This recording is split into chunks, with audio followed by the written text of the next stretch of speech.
Vamos falar agora sobre os olhos dos vertebrados. Os vertebrados, então, que compreendem aí os peixes, répteis, anfíbios, aves e mamíferos, possuem olhos em que são formadas imagens aí em uma superfície que é sensível à luz, chamada de retina. Os olhos, eles são aproximadamente esféricos e cheios de líquido. Nessa imagem, nós temos aí as estruturas externas e algumas internas do olho humano. Então, externamente, né, se vocês olharem no espelho, vocês vão conseguir identificar a sobrancelha, que hoje é chamada de supercílio, as pálpebras superior e inferior e os cílios.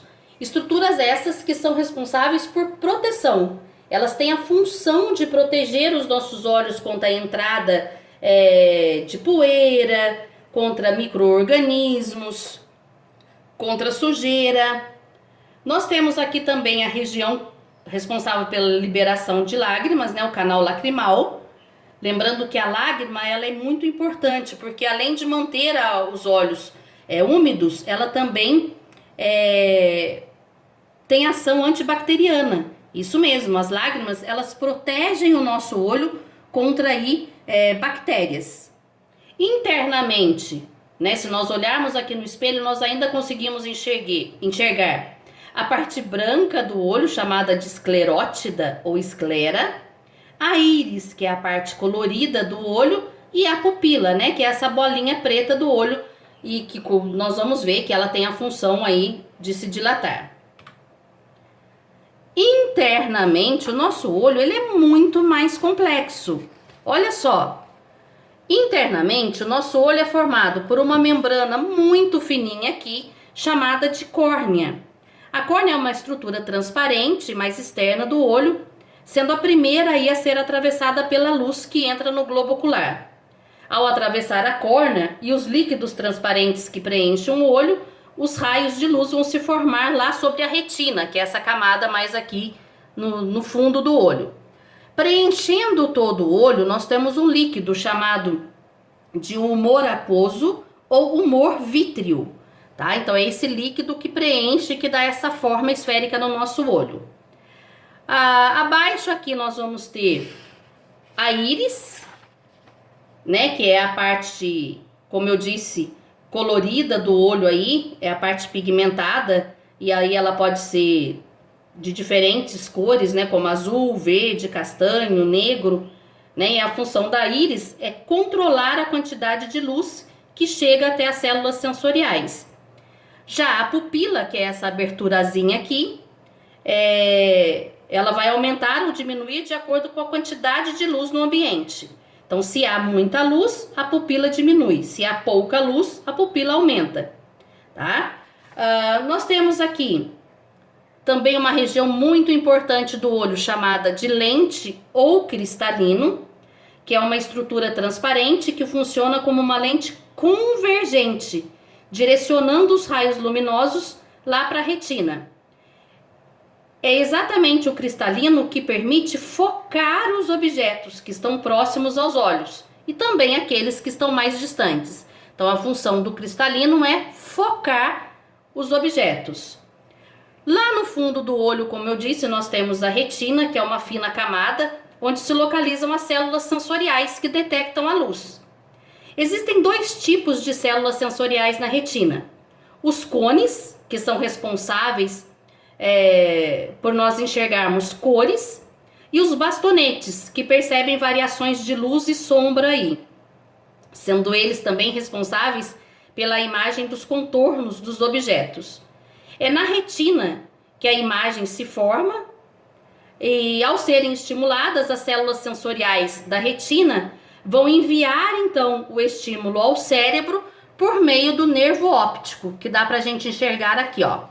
Tá? Então, ó, primeiro a fonte luminosa, então, ela vai atravessar a córnea, né? Depois vai passar aqui pela abertura da pupila, passa pelo cristalino.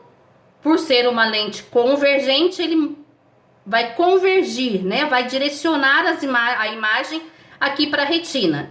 Na retina, as células sensoriais vão mandar os estímulos aqui através do nervo óptico, lá para o nosso sistema nervoso, exatamente no cérebro.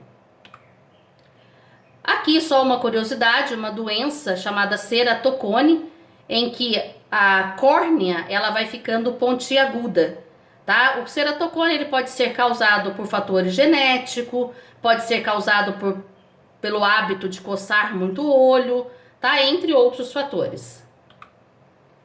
Aqui nós vamos entender um pouquinho como que a imagem se forma na retina. Vocês já devem ter ouvido falar que a imagem ela chega ao contrário, né? Ela chega invertida, de ponta cabeça lá na nossa retina. Vocês viram que os raios luminosos, né, que vêm de um objeto entram no olho pela pupila. Ela atravessa a lente, que é também chamada de cristalino, e é exatamente essa lente aí que faz com que esses raios luminosos sejam direcionados lá para a nossa retina.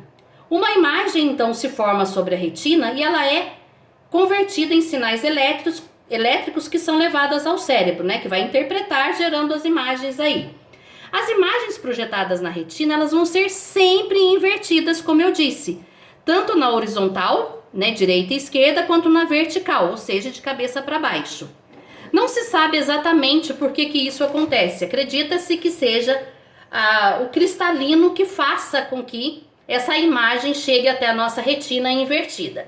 Então, olha só, o objeto reflete a luz em várias direções, essa luz refletida é direcionada em linha reta aí, e alguns raios vão passar pela pupila. A lente, né, o cristalino aqui, que é convergente, vai direcionar os raios luminosos para a retina. Os raios luminosos que partem da parte superior do objeto chegam na parte de baixo e vice-versa. Então, por isso que a imagem ela chega aqui de ponta cabeça.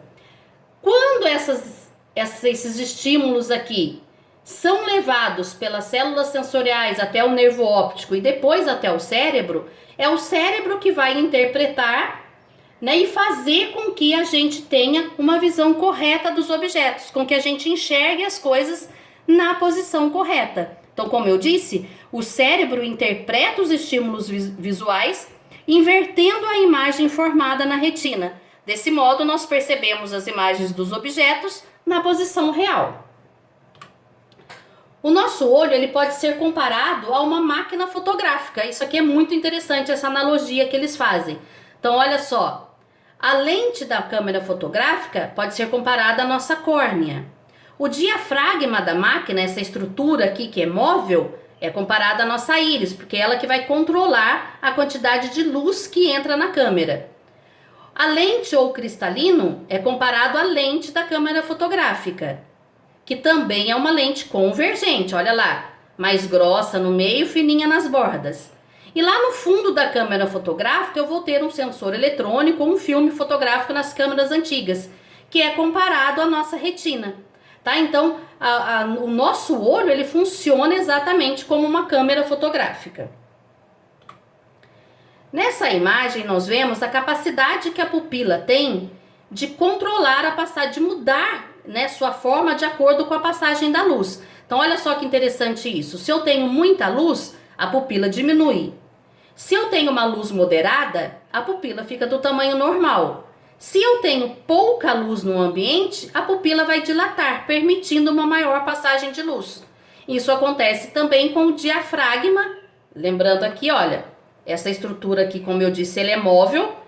Então, o diafragma da câmera também tem essa capacidade de abrir e fechar, permitindo a passagem da luz. Vou parar por aqui e já volto.